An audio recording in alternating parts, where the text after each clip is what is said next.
right, good morning. Hope you had a great weekend. Good to have you here.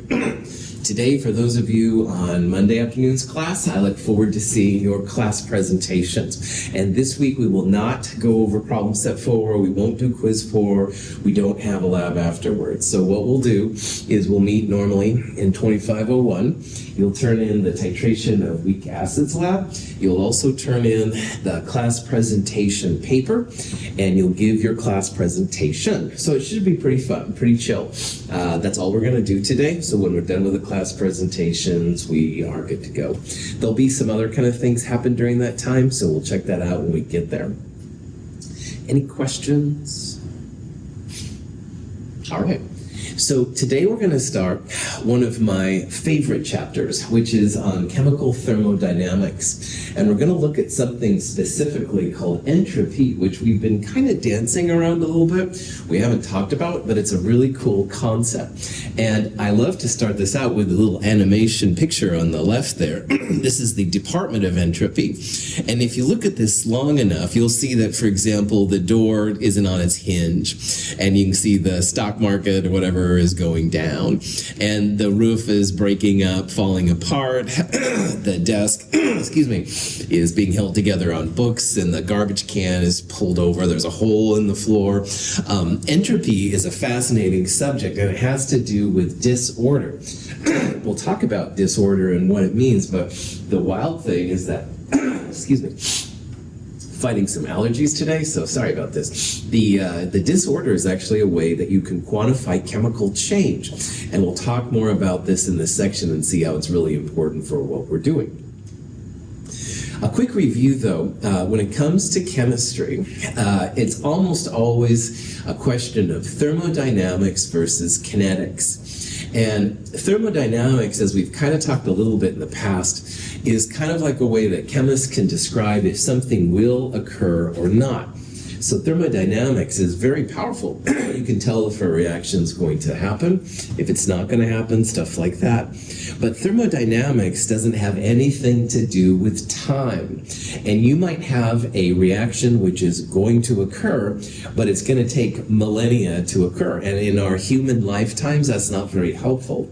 So chemists also worry about and think about kinetics, which we studied at the end of Chem 222.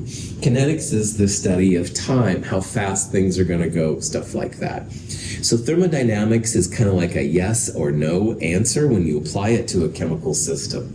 But it doesn't say how long it's going to take. That's where kinetics comes in really handy. So we've talked about, for example, how diamonds are all thermodynamically ready to go to graphite. So thermodynamics will say that all of your diamonds will one day just become graphite. And graphite is just like pencil lead, so it's not very important. But fortunately for us, the kinetics of that reaction is incredibly slow. So no one has to go sell their diamonds or anything like that. It's going to take millennia for that to occur. It's going to be a very, very slow process. So don't go selling your diamonds, even though one day they'll all end up as pencil lead.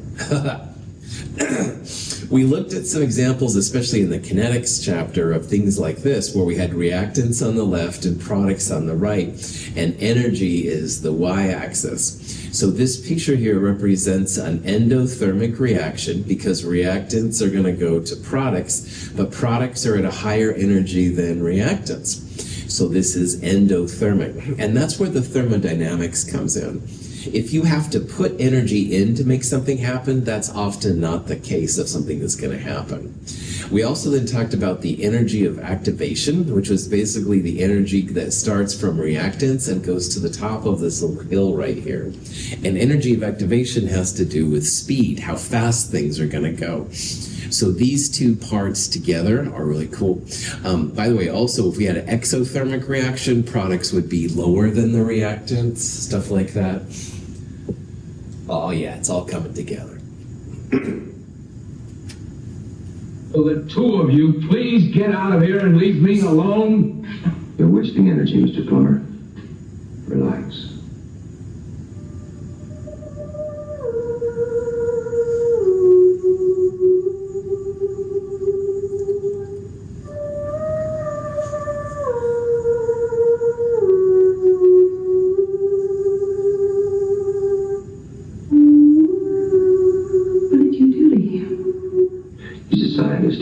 energy must not be wasted.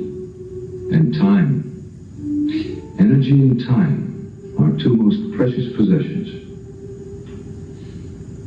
You don't have to worry about me, Janet, I'm fine. So this cheesy video is from The Outer Limits, and I love this part because the scientist was kind of freaked out, and the alien basically gave him a suggestion there, and he realized that, yeah, energy and time are the two most important components. And I agree with this philosophically and scientifically as well.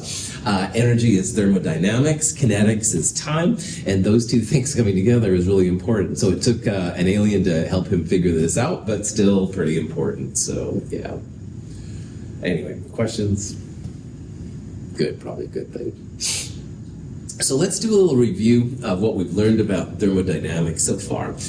In Chem 221, we started off talking about enthalpy.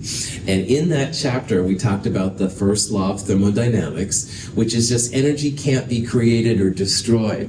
And every reaction that happens, you can rearrange the energies, but you don't create or destroy any energy. And we talked at that time about how there's the energy of the system and the energy of the surroundings. The system in a chemical world would be like the reactants coming together to make products, but in the process they'll release energy or gain energy, and that's where the energy of the surroundings comes in. So the total energy goes to zero, all right, the energy of the universe. Now, most of the time, chemists just worry about the heat Q of a reaction, but in the whole world of things, that total energy is heat and work. And if you take physics or engineering, stuff like that, work is very important. But chemists are usually more worried about heat. Heat at constant pressure is enthalpy, all right? And enthalpy is something we've used a lot. So when we talk about exothermic and endothermic, we're really referring to the heat. Most of the time, our chemical systems don't do work on a system, so we can ignore that, but we do worry about the other ones. So anyway, this is just a silly video and stuff. I didn't create and cannot destroy. This is the first in-law of thermodynamics. I have a strange sense of humor. And now, maximum energy. So again, more bad references to bad. This is from Plan 9 from Outer Space. Maximum energy is what we're always after, but really we're not creating or destroying any energy. We're just using the energy sources around us to make things happen that we want to happen. Okay, so let's see if we can go a little further now. Excuse me. So in Chem 221, we did talk about enthalpy a lot, like I talked about. Enthalpy is heat at is a heat change at constant pressure. There we go. And we talked about how you can have exothermic and endothermic. Exothermic means that the reaction gives off energy. Endothermic means that the reaction needs energy. So if you were to feel the flask, if you will, exothermic reactions would feel hot, and endothermic reactions would feel cold. The cold is absorbing the energy. Now in Chem 221, we talked about Hess's law, where you can combine reactions together to get the overall enthalpy. And also, what's going to be really important, we use delta H of products minus delta H reactants to figure out the delta H of a reaction. And we use tables like this one here in the lower right to do this kind of stuff. And we will do the similar things in Chem 223 here, so just kind of keep that in mind. Now in Chem 222, we looked at something called a bond enthalpy. That was the bonds broken minus bonds formed kind of delta H reactions. And those are cool too. You have to have the Lewis structures for molecules. Sometimes people think it works better for the reactions which you could draw Lewis structures for organic molecules. But overall, the delta H products minus delta H reactants, delta H is usually a better way. So all these things will come back in this chapter when we talk about the energy of systems, stuff like that. Excuse me. Now, thermodynamics, like I said earlier, is going to talk about if a reaction will occur or won't occur. And you can think about it kind of as a thumbs up or a thumbs down kind of thing. All right. But now we have all the equilibrium stuff kind of under our belt. So we can also think about product-favored and reactant-favored conditions as well. So we're actually really interested in when things will be product-favored, because that means the reaction will occur. And those product-favored reactions are also spontaneous, which means they'll happen. Now, up until this chapter, all exothermic reactions, which have negative delta H's, have been assumed to be product-favored. And that's pretty good most of the time, but we're going to see it's a little bit more than that.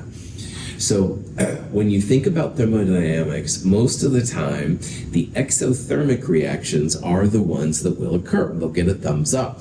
That's when you're going to have K's greater than 1, product favored, all this kind of stuff. But we're also going to see that it's a little bit more detailed than what we have done so far. So I want to talk a little bit here about spontaneous and non-spontaneous. And in a chemical system, a spontaneous reaction is one that occurs by itself, all right? You just put the chemicals together and it starts to happen. And most of the time, chemists are very interested in spontaneous reactions. So for example, if you get a battery off the shelf, you want it to work when you plug it in. That's a spontaneous reaction. Those chemicals in the battery start to move around and you go. A dead battery would be an example of a non-spontaneous reaction. Something in there isn't quite working and stuff in order to make it happen. So in this chapter, if we talk about spontaneity, I want you to remember that it means if the reaction will occur just naturally or if it won't occur by itself. To me, sometimes spontaneous means let's do something spur of the moment. So, for example, I might say, hey, Edgar, let's go see Thunderbolts right now. And Edgar's like, okay, cool, we'll do it. That would be spontaneous in a human thing because we're just kind of doing it all of a sudden. All right, we didn't have it planned. But in chemical systems, in science, spontaneity means it's going to happen when it's all put together. It's going to be a product-favored reaction. And it doesn't have anything to do with time, like doing something spur of the moment or something like that. A little bit different stuff when it comes to things. So the first law of thermodynamics, energy can't be created or destroyed, doesn't say anything about if a reaction is spontaneous, if it'll happen, all right? The first law applies to all systems, but it doesn't say if the reaction will go naturally or not. So we need something more than the first law in order to see if a reaction will occur or not. Now, a spontaneous reaction will usually be spontaneous in one direction and non-spontaneous in the other. So as an example, let's say that over the weekend, I left my iron nail out and it rained a little bit. And after it rained, my iron nail became rusty. That would be an example of a spontaneous reaction. I just left it out there and something happened, all right? That's a reasonable transformation. Iron things will rust. Now, it's very unreasonable, I would argue, to have the iron nail that's rusty sit out and all of a sudden become normal again. All right?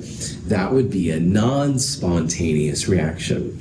It is spontaneous for the iron nail to get rusty, but it is not spontaneous. It's certainly not expected for the iron nail that's rusty to go back to a non-rusty iron nail.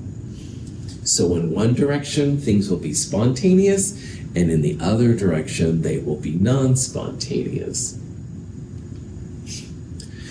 And again, in the back of your mind, remember this thermodynamics versus kinetics thing, because thermodynamics is just a yay or a nay. Will the reaction occur or will the reaction not occur? So you might get a thermodynamics yay kind of a result for something which is really, really slow. And here's an example of diamonds. I can't imagine having that many diamonds in my hand. But anyway, diamonds thermodynamically will turn into graphite, into pencil lead. But it's so slow kinetically that it would just take children's lifetimes before any of it would begin to degrade. It's a very, very slow process. So you have to think about both thermodynamics and kinetics as to what's going to happen. Thermodynamics says that diamonds to graphite is going to be spontaneous. It's going to occur, but it takes forever and a day. On the other hand, if you have a piece of paper and you put a flame to it, boosh, it's gone. All right, it'll burn up, turn into ash, that kind of jazz. So the paper burning would be spontaneous and also kinetically favored. You can watch it burn. It doesn't take very long. You'll see the ash at the end. This is how chemists and scientists think about thermodynamics and kinetics. They're both important parts. So both of these reactions, diamond to graphite and paper burning to ash, those are both spontaneous, all right? They're both going to happen. But the kinetics is quite different. The kinetics of this one is very, very fast. You can see it happen. It doesn't take children's lifetimes of things. This one is incredibly slow. So think about this interplay of thermodynamics versus kinetics as we go through this chapter. All right. Sometimes there's a temperature dependence to spontaneity too. And the best example of this is for water, all right? If you have water above the freezing point of water, above 0 degrees Celsius, water will be a liquid, all right? You can drink it, blah, blah, blah. On the other hand, if you have water below the freezing point, below 0 degrees Celsius, it's going to form ice or snow or one of these kind of things, all right? So if you leave liquid water out at a temperature less than 0, it will spontaneously turn into ice or snow or sleet or one of these kind of things. On the other hand, you take that ice or sleet or snow or one of those things and you put it in a temperature above 0 degrees Celsius, it will spontaneously turn to liquid water. So this is an example where spontaneity depends on the temperature. And depending on the temperature, you'll have a liquid water sample or a frozen water sample. This is one of the ideas. So spontaneity is also linked to temperature, and we'll see that can be kind of important here coming up. Cool. Now, a reversible process is something that physicists and engineers think about more than chemists. But in theory, if you have a reversible process, all right, the system and the surroundings should be able to be put back into their original states by reversing the process. And apparently there are some processes that you can have a reversible system, but it's quite rare. All right, most of the time, going from, say, system to surroundings, the energy, it's hard to put that energy back in that it makes the system do exactly what it was, puts it back where it was. So there aren't too many examples of reversible processes. Most of the processes in the world are irreversible. And again, I'll use the example of a nice car. If you leave it outside long enough, it becomes very rusty, and it doesn't naturally go back to the normal condition of the car. To make this rusty car go back here, you'd have to work on the outside, work on the engine, stuff like that. And this is how most chemical systems are too, right? Most chemical systems have a one-way direction. We would consider them to be irreversible, or at least very difficult to go back to the original version. Like, you could take this rusty car and fix it up and make it look that way, but it would take a lot of energy. And I think about that a lot of times in chemistry too. A lot of reactions, even though you could make them go back to the original, it might be very, very difficult. So, scientists have wondered forever and ever how probable it is that any random selection of chemicals will turn into some new products, all right? And if we use our new terminology then, what the chemists are asking here is how probable it is that the reactant molecules will spontaneously react to make something new. Like, you don't want to have to do anything weird. You just want them to go together and make different products start happening. And this has been a huge area of research, especially in the early 20th century. And what chemists and scientists did is they applied probability rules to figure out how likely it is that a reaction will occur or not. And what they found out is that the probability of having a reaction be spontaneous is more likely if you have what they call dispersal. And dispersal can be two different types of dispersal. You can have energy dispersal, you can have matter dispersal, or you can have both of them together. Now, energy dispersal is like if I drink a cup of coffee, all right, and that caffeine starts going through me, I've got more energy, I can move around more, hopefully teach better, those kind of things. So the energy disperses through my body. It was in a concentrated caffeine molecule in coffee. It went through my body. I was able to distribute it and stuff, which is really cool. Now, dispersal of matter is easiest if, for example, you have a lot of papers and they're nice and organized and I drop them, oh man, now they're all messed up, all right? But I can, take them and put them back together and organize them how they were. But the minute I drop them, they're going to be all messed up again. So if you can have dispersal of matter, you're going to have a more probable experiment to happen. And the same thing with energy. Now, dispersal of matter, if you think about it, is really nothing more than messiness. If you take your organized things and throw them all over the room, that's going to be easier to do than if you have your stuff all over the room and you put it back together in an organized state. So dispersal of matter is kind of like messiness, all right? And if things become more messy in terms of matter, that's actually a probable energy transition. And if you can have both dispersal of matter and dispersal of energy, then you have an even more likely, reaction to occur. This dude here, Boltzmann, was one of the main scientists that studied this. And this is a picture of his tombstone, believe it or not. This is one of his famous equations. We'll talk about what it means here in a little bit. But he was apparently very proud of it and stuff. So anyway. But anyway, why this is important is that if you think of all the chemical reactions that are out there, if your reaction has dispersal of energy, so a concentrated energy source to a less concentrated energy source, or dispersal of matter, lots of matter in an organized fashion, to lots of matter in a disorganized fashion, you're going to be more likely to have a reaction which occurs. Consider a pair of flasks, one containing gas molecules, the other completely empty. If the flasks are connected at their mouths, gas in the filled flask will move spontaneously to the empty flask by its molecular motions. Eventually, the distribution of molecules will be even throughout the flasks. The final state in which the matter is more dispersed is much more probable than the initial undispersed state. So this is an example of matter dispersal, all right? We've got on the left-hand side a flask with just a gas, all right? And the right-hand side, completely empty, a vacuum, if you will. So what happens is we have a very organized set of matter right here, and we open that little stopcock, and so the gas can then go to both sides. Well, after you wait enough time, what happens is roughly half the gas moves in here, so now the gas is all over on both sides of the flask.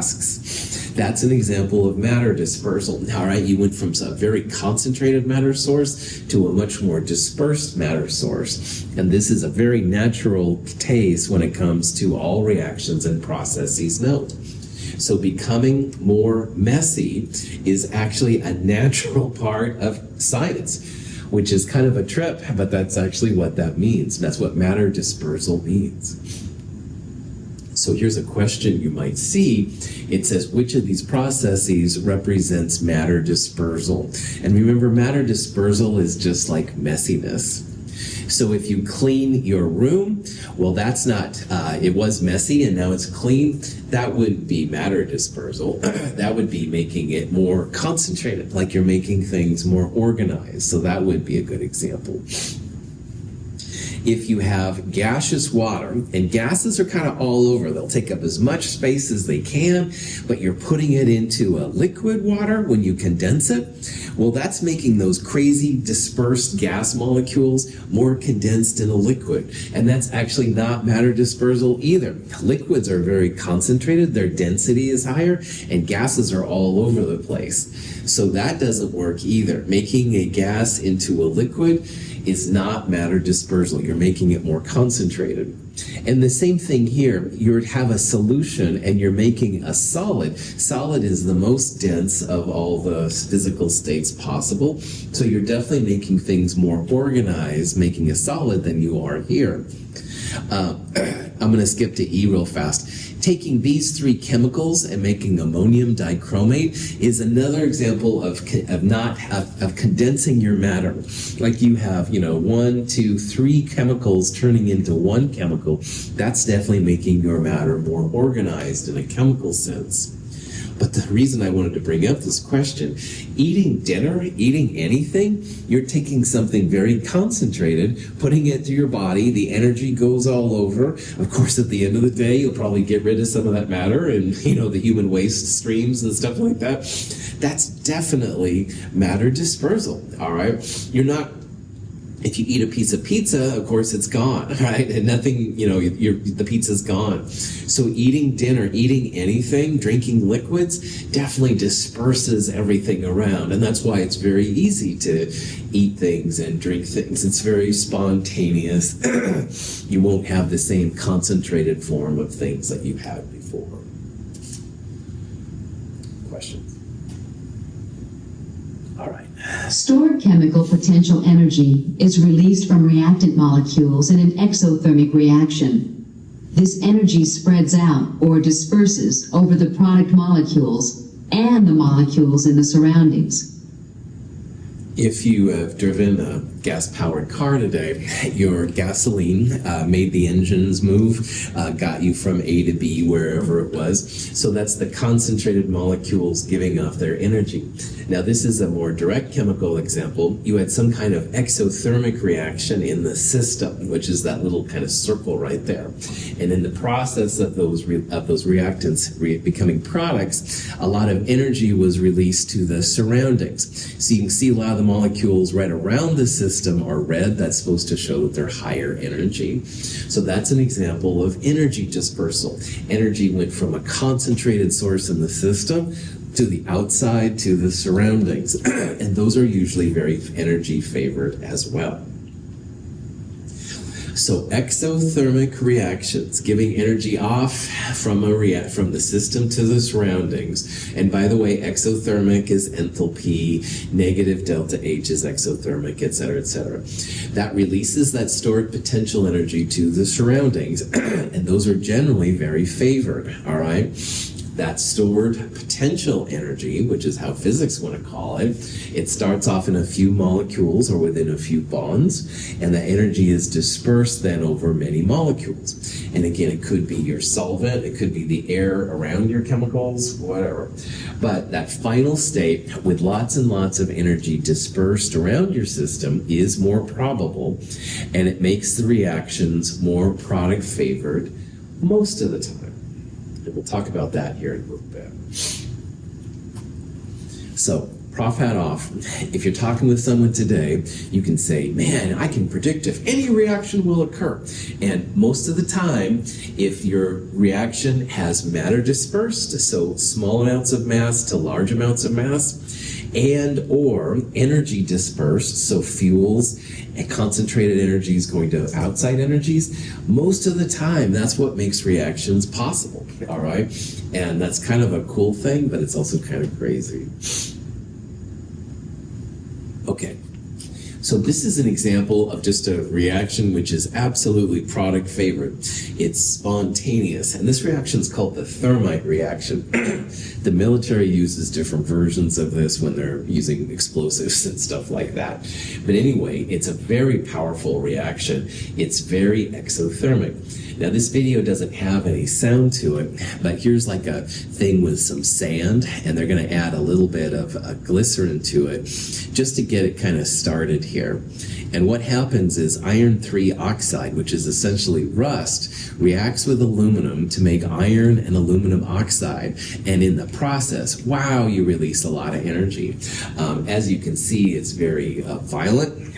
There's no question that a reaction happened. This is pure iron at the end and stuff. It's one way you can actually make iron. So this is an example of a spontaneous reaction. Lots and lots of energy was given off, so that's why this is energy dispersal. Energy dispersals are usually easy to see because they've got energy released like this, or it feels warm, stuff like that. However, not all exothermic reactions are spontaneous. In the center beaker is water at room temperature. To this we add solid ammonium nitrate.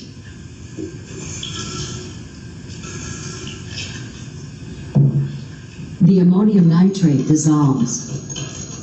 Usually, a reaction that occurs so readily is exothermic, but we see from the thermometer that this reaction is endothermic. The temperature of the water drops significantly. This reaction is not favored energetically, yet it still occurs. Now, this reaction is pretty lame compared to thermite. This reaction is taking ammonium nitrate, a solid, and you dissolve it. It becomes an aqueous form. And, oh boy, making a solid dissolve in water, wow, that's exciting, Russell. But here's why it's kind of cool intellectually. All of the other reactions we've seen so far in this section have been exothermic. Energy was released. So like in thermite, wow, there was a lot of energy and stuff released. This is an example of an endothermic reaction. So in the temperature here, you can see the temperature started at like 20 degrees Celsius and went down to 11.6 Celsius. And why that's kind of cool is because this is not an exothermic reaction, which is spontaneous, all right? It's happening. I mean, it's not as exciting as thermite and, blowing up gummy bears or whatever, but you do see the solid dissolving into the ions, all right? So this is spontaneous, it's happening, but it's endothermic. And that's why we need something more than just enthalpy to describe when reactions occur or not. So it's more than just exothermic versus endothermic. Now, most of the time, the exothermic reactions are the ones that will occur, and those are the ones you can see the explosions. But this is a spontaneous reaction, which is endothermic, and that's kind of cool because that's not something that up till this chapter we would have predicted would have happened. So the other piece that we need to figure out if a reaction is going to happen or not is we need to talk about what's called entropy. And entropy gets the symbol capital S. And entropy is a fascinating kind of subject. But anyway, entropy is really like a measure of the disorder or randomness of a particular system. So while delta H was a measure of heat being exchanged, entropy is a measure of the disorder or messiness of the system. And the spontaneity of a reaction, and remember that means if the reaction will go or not, the spontaneity is related to the randomness of your reaction. So entropy is a part of this formula we need to figure out if a reaction is going to occur or not. Entropy was named after Clausius of the Clausius-Clapeyron equation, if you remember from last quarter. Anyway, he used it because he thought entropy sounded like it was a word of transformation, trope. And then Clausius also realized that he thought that energy, enthalpy, was in some ways like the giver of life, and while entropy was the part that takes away the life.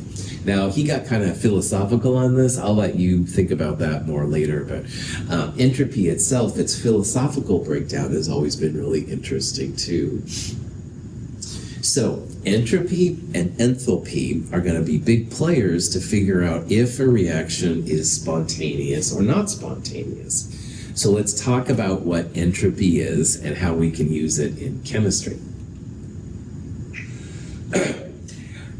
Earlier, I showed you Boltzmann, a picture of him on his gravestone. He had S equals K times natural log of W. And W is a reference to how many microstates a system has. And he figured out a number, which now is called the Boltzmann constant, which is not a number you have to know, that relates to the natural log of the microstates. And that's one way that figure out if something has a high entropy or a low entropy. So the fewer microstates are better, lower entropy. More microstates means higher entropy. And remember, entropy is about messiness. So if you can have paper on the left side, the right side, the top side, and the bottom side, that's going to be better than if you have paper just on the left side. The more places you can put your paper, the more entropy there's going to be. And that's what this thing is saying. So spontaneous endothermic processes have to have an increase in entropy. The reason that ammonium nitrate was able to dissolve, it wasn't because of enthalpy, it was because of entropy. So I don't want to spend a lot of time on this, but in this example here, we have an atom A, and there's two different places it can go, all right? So A can be on the left, or A can be on the right. There are two microstates, and so you can figure out the 2 to the number of particles, number of microstates, so there's only two places it can go. But if you have A and B, then you can have them both on the left, you can have them both on the right, you can have one on each side. There's a total of 4 microstates. And if you have 3 molecules, it goes up even more. So the punchline here is the more gas molecules you have, the more different places you can go. So what that means is the more atoms you have, the more entropy you're going to have. And because chemists are always dealing with 10 to the 23rd of something at one time, that's going to be a pretty big amount of entropy. And that's kind of, yeah. So the more they can move, the higher the entropy is going to be. Molecular motions are much more random in the gas state than in either the liquid or solid states. Motion in a liquid is more random than that of a solid. Gases tend to have the highest entropies, while solids have the lowest. So because of these microstates, solids don't have a lot of places to move around. They don't have a lot of different types of places they can be, like left or right, up and down. So entropy of solids is usually less than the entropy of liquids, and liquids are certainly less than the entropy of gases, because gases can be all over the place. There would be gazillion, nice word, different microstates possible. So the punchline of talking about the microstates there is that all solids have lower entropy than their corresponding liquids, and liquids have less entropy than the corresponding gases. And there are actually numbers you can look up. We'll talk about this here in a little bit. And you can see here, these is for water. Ice has a lower entropy than liquid water, and liquid water has a lower value than gaseous water. All right? So if you have to guess, solids have the lowest entropy, gases would have the highest entropy. Only a pure element in a perfectly formed crystal at 0 Kelvin will have a 0 entropy. And this is the third law of thermodynamics. Now, the first law was just that you can't create or destroy any energy. The third law says that there's only one place where you're going to have 0 entropy, and that's in a perfectly formed elemental crystal at 0 Kelvin. And if you think about that, the chances of having a perfectly formed crystal of an element at 0 Kelvin, almost 0, all right? But that's the only time that you can have an entropy equal to 0. So what that means is that our entropy values will almost always be greater than 0. Very, very rare to have a 0 Kelvin, 0 entropy. They'll almost always be positive numbers. And again, solids have less entropy than liquids, and liquids have less entropy than gases. So here's a question you might see. It says, which of the following has the highest entropy at 25 degrees Celsius? All right. And we have here different systems, but what I want you to focus on is the state of matter. Solids, liquids, gas, and solids. And always, and stuff, as far as I've ever seen, the highest entropy is always in the gas state, because gases are just all over the place. They have lots of different microstates they can take up. So even though unobtainium, which by the way is an Avatar reference, but anyway, even though that one's not known, solids are almost always less entropy than liquids, and liquids are definitely less entropy than gases. So if you have to guess the highest entropy, guess the gas. Questions? All right, so here's just some more examples. This is an example of liquid bromine with the gaseous vapor, kind of a yellow-orange kind of color. And definitely the liquid will have less entropy than the gas. Here's a big ice cube in the water. We would say the ice cube has lower entropy than the liquid phase would. If there was any gaseous vapor over it, then that would have even higher entropy. Heptane at 1500 Kelvin has significantly greater molecular motion than it does at 200 Kelvin. The substance has greater entropy at 1500 Kelvin than at 200 Kelvin. Entropy has a significant temperature dependence. And if you're like me, this nice weather, I'm a little bit more active doing things outside. When it's cold and rainy out, I tend to stay inside and play Skyrim or whatever. So molecules also react to this in terms of their entropy. The entropy at a warmer temperature will be higher than the entropy at a lower temperature. All right, so this is for heptane and heptane. They showed 200 Kelvin versus 1500 Kelvin, and 1500 Kelvin was up here. There's a lot more movement, a lot more rotation and moving around of things. At the lower temperatures, they tend to kind of chill out. So entropy increases as temperature goes up, and it decreases as temperature goes down. In general, the more complex a molecule, the greater its entropy. We can see this trend by comparing three alkane molecules.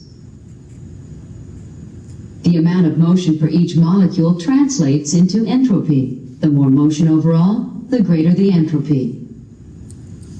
Complexity in chemical systems increases entropy as well. And I've got several examples here. The first one here, let's look at these alkanes. This is methane, ethane, and propane. So 1 carbon, 2 carbons, 3 carbons. Notice how the number of atoms is increasing as you go down. And notice that these values are getting bigger. So the more atoms you have, the bigger the entropy will be as well. So methane, simpler molecule, will have less entropy than ethane, and ethane, less atoms, will have more than propane, will have less than propane. It also applies to molar mass too. Here's a bunch of the noble gases with their entropy values.